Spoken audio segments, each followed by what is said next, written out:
নিজের শখ পূরণ করতে ৪ মাসের শিশু সন্তানকে মাত্র ৪০,০০০ টাকায় বিক্রি করে দিলেন এক গর্ভধারিণী মা। তাও আবার স্বামীর সঙ্গে ঝামেলা করে এমন নিকৃষ্ট সিদ্ধান্ত নিয়েছেন তিনি। ওই নারীর শখ হয়েছে নূপুর নাকের নথ, মোবাইল ফোন ও জুতা কেনার, কিন্তু টাকার জন্য কিনতে পারছিলেন না তিনি।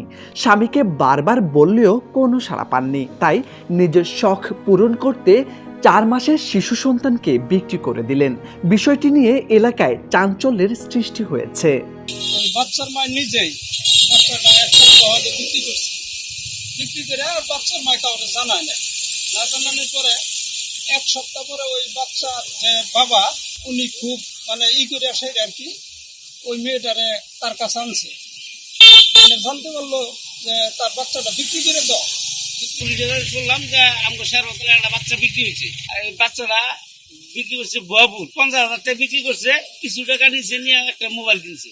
জানা গেছে, ফেসবুকের মাধ্যমে পরিচয়ের সুবাদে টাঙ্গাইলের মধুপুর উপজেলার পুন্ডুরা শেওড়াতলা এলাকার রবিউল ইসলামের সঙ্গে গোপালপুরের বলাটা গ্রামের লাবণী আক্তার লিজার 2 বছর আগে বিয়ে হয়।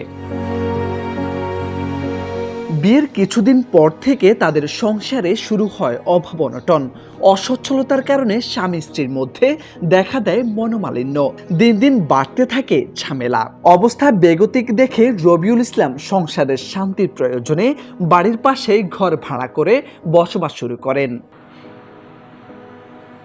এর মধ্যে গেল 4 মাস আগে তাদের সংসারে একটি পুত্র সন্তান জন্ম নেয়, কিন্তু অভাবের কারণে সংসার খরচ ও নিজের শখ পূরণ করতে পারছিলেন না ওই গৃহবধূ।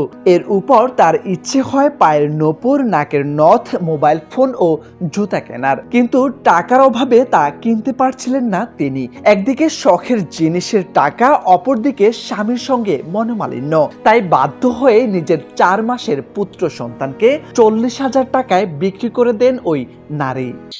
বলছিল যে সকালে তুমি যদি তোমার বাচ্চা ফেরত চাও তাহলে তুমি বাড়ি যেয়ে 45,000 টাকা নিয়ে আসো।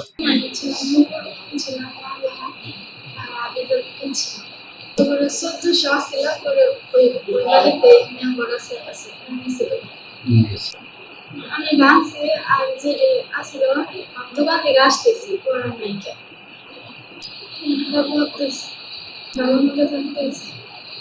সামনে যে রাখে সামনে ভাই বুঝতে পারিনি